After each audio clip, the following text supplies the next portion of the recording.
What is up, guys? It's Gomik, and today I'm going to take you through the animation process that I use to make my videos. So first of all, we're going to start with the blocking stage.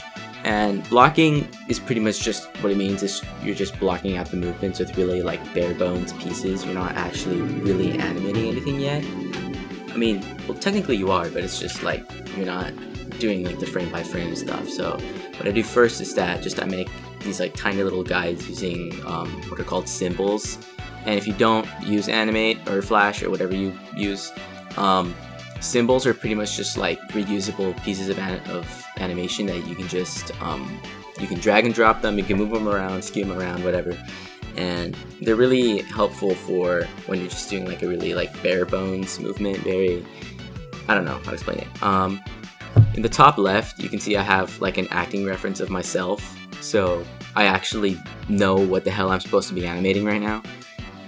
Even like with hands and like a lot of other stuff, you kind of need to act it out first to actually like understand how the movement works, and to get, you know, for example, like with the hands, I'm trying to like looking at my own hands to just figure out how to get the angle right.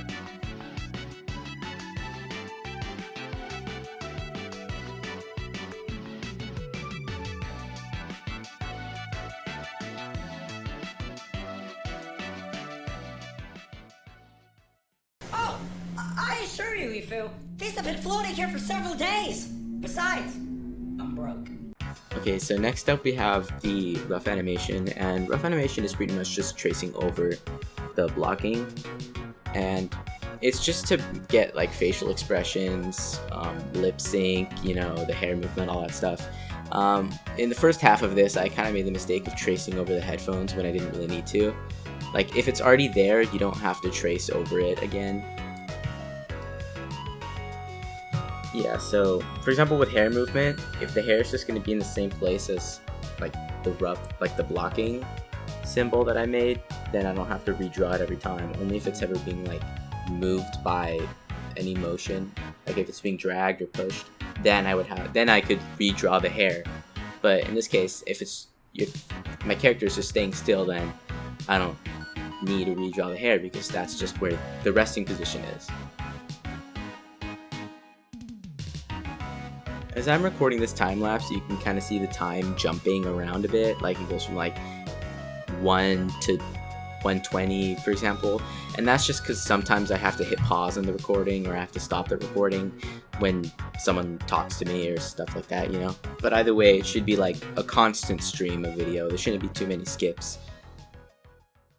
Oh, I assure you, Ifu, these have been floating here for several days. Besides, I'm broke. Okay, now we're heading into day 2, which this takes me more than one day to do. Now we're getting into the final line art and color. Usually these are separate, but I'm putting them together because I kind of did them at the same time. Line art is pretty much just like tracing over your rough sketches. In this case, I made the sketches pink so I could actually see what I'm supposed to be tracing over. Makes it easier to distinguish between the final and the rough lines. It's pretty much just like adding another polish. It's just adding a polish to your rough animation and just making it look like good in the end, you know?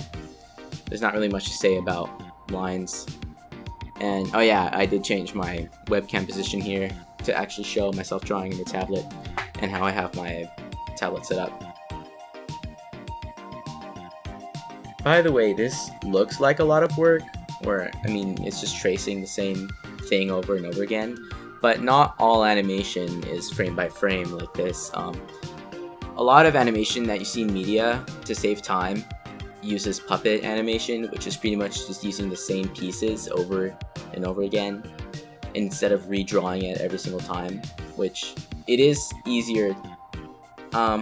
It's easier to use, but it does take a long time to like make the rig first. But then it just becomes a lot easier to use after you save a lot of time. In this case, I just wanted to do frame by frame because I thought it would be funny.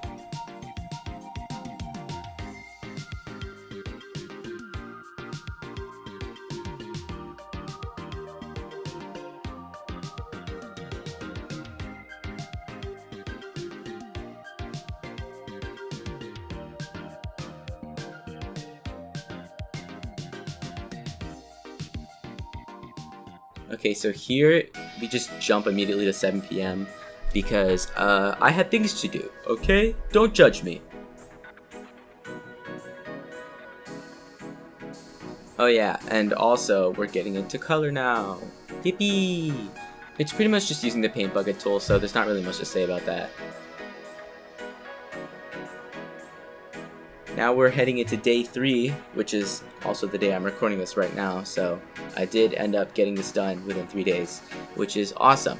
I'm just finishing up the lines on the hands and the color, and I think that's pretty much it.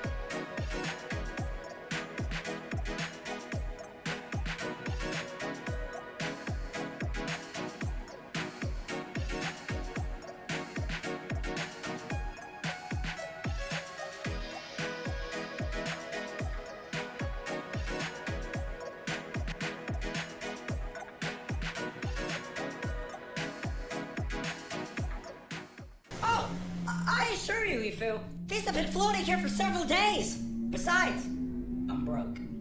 Okay, so I actually forgot to record this part of the time lapse, but I just added some cool lighting effects.